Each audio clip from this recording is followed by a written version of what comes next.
Are Mexican Americans a race? Well, we're actually a mestizo people, which complicates the whole idea of racial categorization, correct?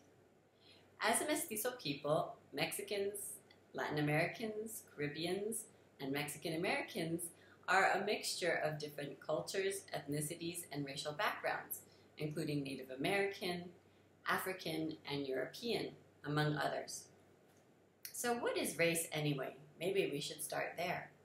We are all members of the human race. We're not different species. So is race just an illusion? No. Race is a central concept in which hierarchies are built, social categories are built, institutional designs are built, and also the way in which we see ourselves and others. What I'm trying to say here is that we live in a racialized society, and no one can deny this fact. So what is race if it's not an illusion? Well, it's a system of power, a social construct that has certain consequences for people and our life chances and how we view ourselves and others, as I mentioned earlier. It's an unstable and discentered complex of social meanings that is constantly being transformed by political struggle. And because the concept changes over time, we know that it's difficult to pin down. So, although Mexican Americans as a mestizo people are not necessarily a race, we have been racialized as a group, and based on our physical characteristics and our ethnic characteristics, our language, and cultural traditions. Well, what is racialization? Racialization is the process by which groups of people become categorized as a racial group and assigned different social and legal rights or privileges based on this arbitrary assignment. Now, how can we trace this back? We need to go back to the formation of the Mexican American community. The idea of purity of blood was linked to birth and kinship, but it was also linked to spirituality and nobility. For example, if you were Spanish and Catholic, you were considered to be more pure than, say, being a Muslim or Jew, or even a Christian convert. So here we have three concepts working in tandem. So how does that get translated in the New World? Well, it was very complex, as you see by these casta paintings, which represent different racial mixtures of people in the colonial context. Now, the casta system was somewhat real, but it was also very, very fluid. You could actually move in and out of different casta categories and sometimes even pay a priest, if you had the means, to change your casta on your birth certificate. So over time, the different categories that you see here, mestizo, sambo, sambo preto, mulato, morisco, just became so overwhelming that the entire system collapsed. So what is mestizaje? Well, mestizaje is the result of miscegenation, sexual relations and marriage between different racial groups. And this led to, of course, mixed race individuals and cultural blending, or which we call ethnogenesis, the creation of new ethnicities and identities.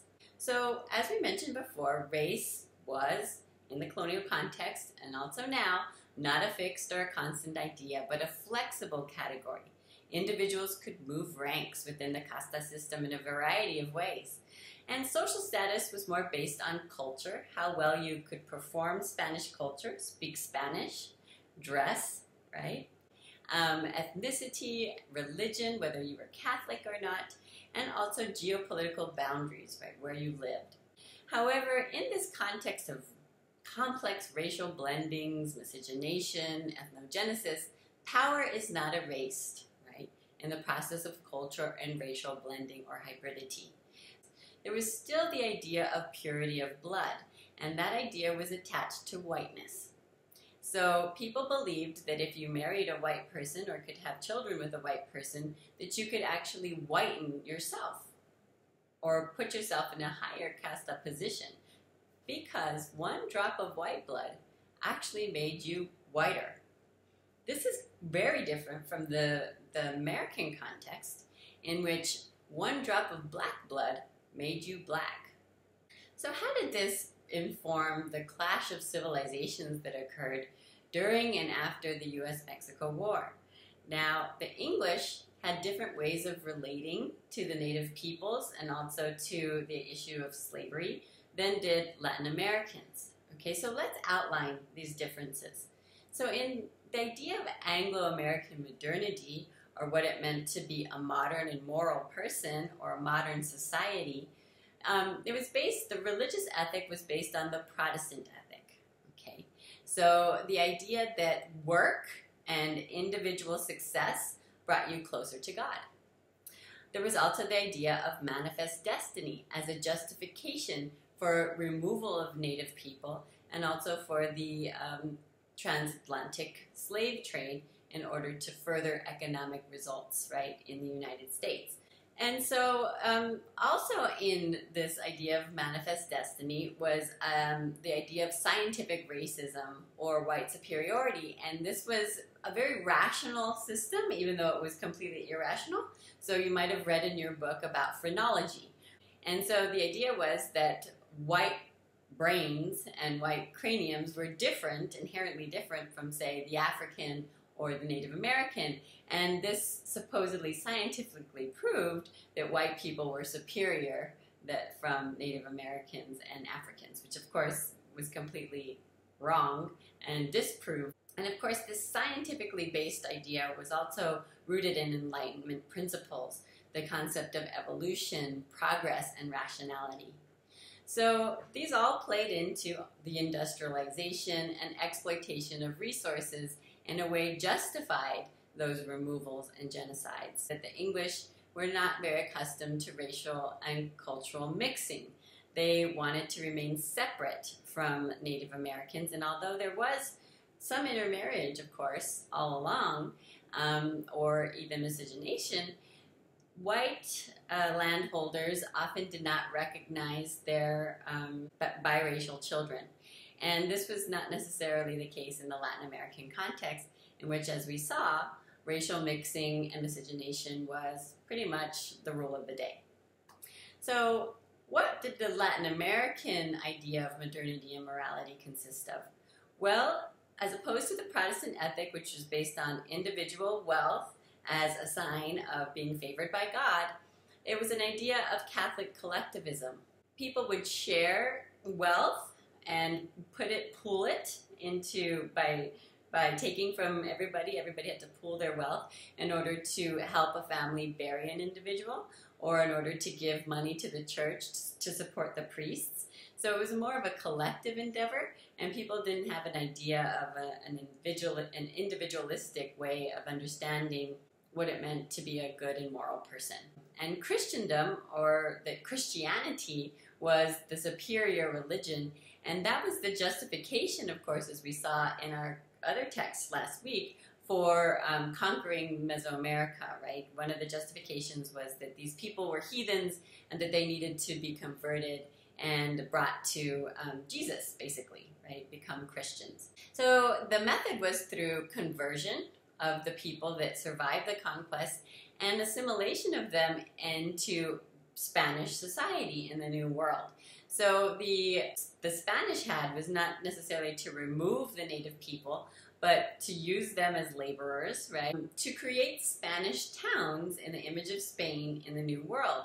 Of course, as your text mentions, Spain had a long history of racial and cultural mixture with the Muslims and North Africans and the Jews.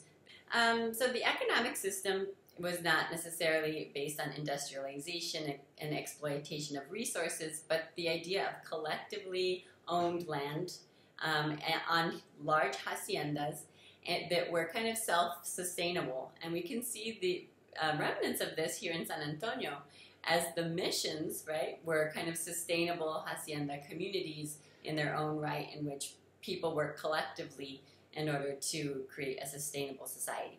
It was more important in the Latin American context to conserve your honor, your status, and also the maintenance of tradition. That's what made you a moral person in that context. So we can see here from this clash of civilizations that there's a lot of differences between the way that Latin Americans thought of themselves as modern and the way that Anglo-Americans thought of themselves as modern. And these two systems are going to come in conflict, correct? After the US-Mexico War. So not quite not white. What happened to Mexican Americans once they became a conquered people under the Treaty of Guadalupe-Hidalgo? Well, the treaty actually stipulated that people that were already here would be able to get full citizenship and have rights, the rights of citizenship, and also be able to retain their lands. However, all of this was violated, as we know. Okay, so the mixed racial ancestry of Mexican Americans placed them in a very precarious and ambiguous position, right, within the social and legal categories of the United States, which were based on, of course, Indian removal first, and also on the stark contrast between black and white, and how that figured in white superiority. So Congress gave the rights to define our rights and also how we fit into the new social landscape to individual states. And each individual state or territory, it was a territorial government at the time, decided how we were going to be treated within this new social order. So basically, if you could prove that you were white as a Mexican, and say you were a landholder and could say that you had more Spanish blood and you looked white, you could actually have more rights than somebody who looked like more Indian or looked African and could not claim to be white. So what this did is it assigned privileges to people who were of lighter skinned, who could claim whiteness, who could claim that they had more Spanish or European heritage, against Native Americans, who were given a different status, right, and often removed to reservations. So of course people did not want that to happen to them, and so they would deny their Indian heritage or publicly deny their African heritage so that they could retain their lands and have some kind of right. So we see that there's disidentifications going on during this period in which Mexican Americans tried to whiten themselves as a form of survival, correct? So that they could retain their lands, so that they could marry the people that they wanted to marry. In Texas, there was anti-miscegenation laws. You could not marry outside your race. And also segregation, right? So over time, Mexican Americans became racialized as a racial group and were therefore subject to segregation and Jim Crow laws here in Texas. So I'd like to end there. We'll pick up on mestizaje and Mexican nationalism next week.